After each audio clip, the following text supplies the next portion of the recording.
Okay, next battle. Let's see his next pitch. And of course, the Hitler Youth did exert a lot of pressure against the Catholics. And a lot of the stuff was anti-Christian.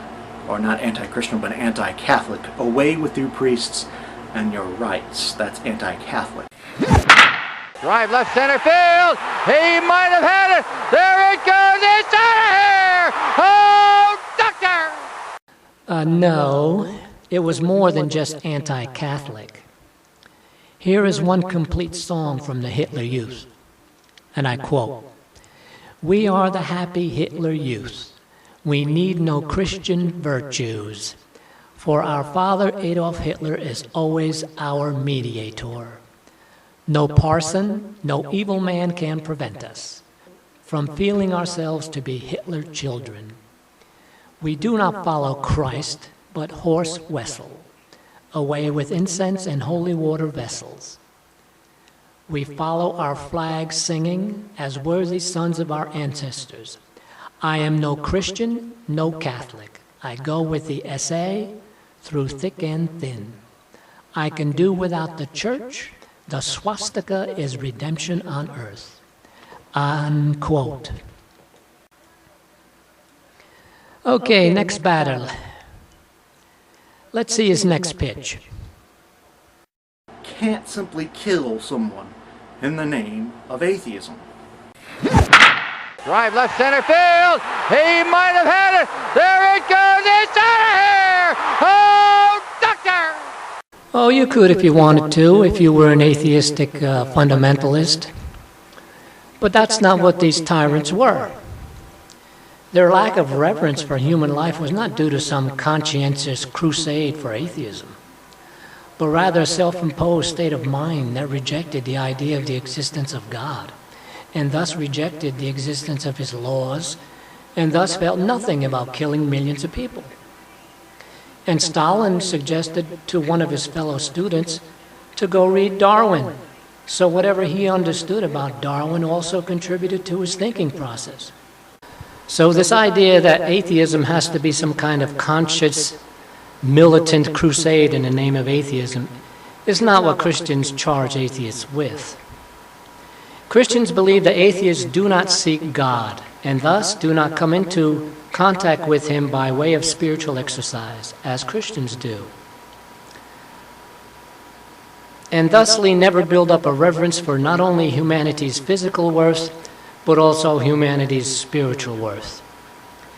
This can be proven by seeing how amongst atheists, a very small percentage of them are involved in the pro-life movement. And the ones that are usually so for libertarian reasons. Even today, we have Darwinists who espouse the same kind of mentality, that is, that humans are not special. Here's Darwinist Neil Shubin. What you see is a continuity of life on the planet. That is, we're not exceptional in any great degree. We're just a twig on a giant evolutionary tree that includes everything. Another Darwinist, Peter Singer, shares the same view. But on the other hand, because I don't think that humans are special just in virtue of being a member of the species Homo sapien. And Peter Singer thinks it's okay to kill handicapped infants up to 30 days after birth. That's infanticide, folks. And what does Darwinist Richard Dawkins think about Singer's views? Peter, I think you must be one of the most moral people in the world. You've certainly got one of the most logically thought-out ethical... Yep, only an atheist could come up with the conclusion that infanticide is a morally justified position to hold. The idea that Darwinism, if translated into social action, would result in a fascist state was confirmed by no less than a Darwinist than Richard Dawkins. He gave an interview to an Austrian newspaper called Die Press on July 30th, 2005, in which he said, and I quote, "No decent person wants to live in a society that works according to Darwinian laws. A Darwinian society would be a fascist state," unquote.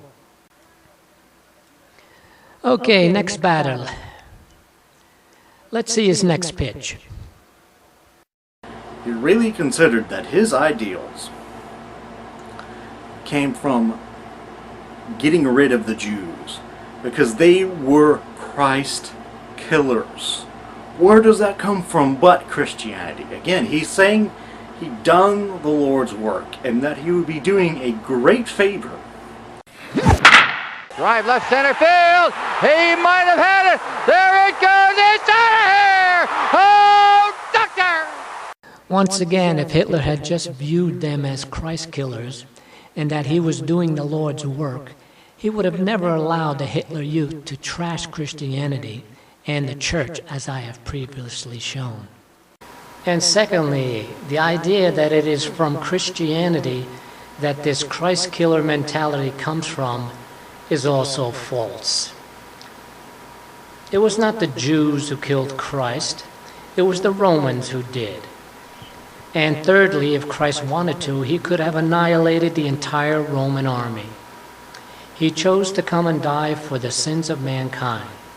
And no Christian who understands this would put the blame on the Jews. In fact, the proper understanding is that we share the blame.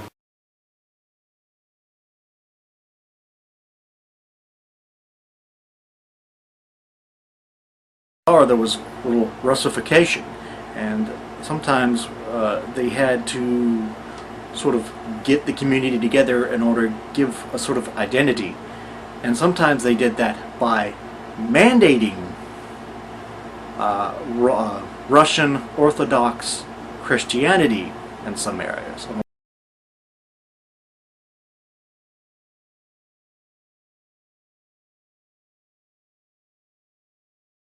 More historical ignorance. The Russification was about the forced use of the Russian language in places like the Ukraine. It had nothing to do with mandating the use of the Russian Orthodox faith. That would be totally counterproductive to what they were trying to achieve. Lenin's view was that religion was the opiate of the people. Before Lenin and Stalin came into power, there were over 50,000 Russian Orthodox churches. Between the two of them, they had all the churches closed and either tore them down, turned them into museums, or used them for secular purposes. Okay, next batter. Let's see his next pitch. Well, if you read the book by Walter Kaufmann on Nietzsche. Oh boy. Walter Kaufmann's book was not even available to Adolf Hitler, so Hitler would not have known any of that. What Kaufmann claimed is totally irrelevant. What is relevant is that Hitler believed it was written by Nietzsche and acted upon what he believed. Right.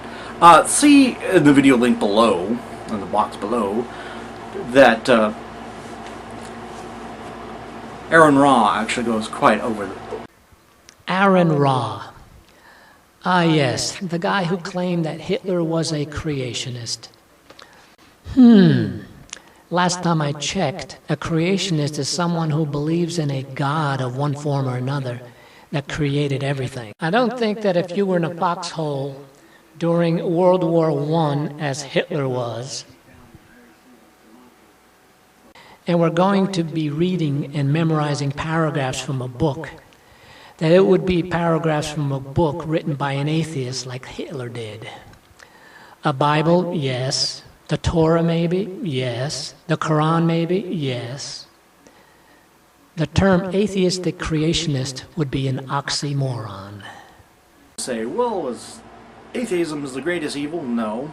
They were all communist regimes. And atheism has no link to communism whatsoever. Drive left center field. He might have had it. There it goes. It's out of here. Oh, doctor! This character's illogic is just stifling. He has already admitted that they were an atheistic regimes, and we all know they were communistic. So how we can say atheism has no connection with communism is really asinine. Okay, next battle.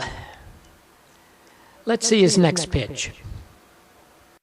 It can only come from the flawed idea of survival of the fittest, which Darwin never said.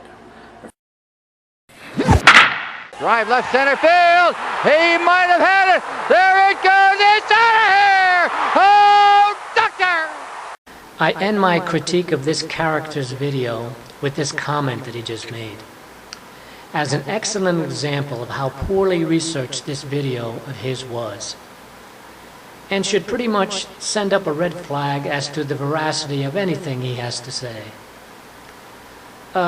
Genius. Not only did Darwin name his fourth chapter Natural Selection or The Survival of the Fittest, and I cringe at the thought of having to be vindicated by the likes of PBS, but nevertheless, who, by the way, is a huge supporter of evolution. But they also confirmed that in their frequently asked questions about evolution section. And they say the following, and I quote, "Survival of the fittest is a popular term that refers to the process of natural selection." Unquote. So for this character to try and disassociate survival of the fittest or natural selection, whichever term you want to use, for him to try to disassociate Darwin from it is really laughable. At this point, I think it's obvious that this character is all over the board with his false assertions and misrepresentations of history and facts. Guys like this and open-air atheists like to fill their videos with unfounded assertions, just regurgitating the nonsense their infidel mentors have fed them. Thanks for listening, and until the next time, Lord willing, there is a next time, I pray that the short amount of time you have left on this planet will be filled with the knowledge of God, the peace of Christ, and looking forward to the joys of an eternal existence in the presence of the Creator of the universe.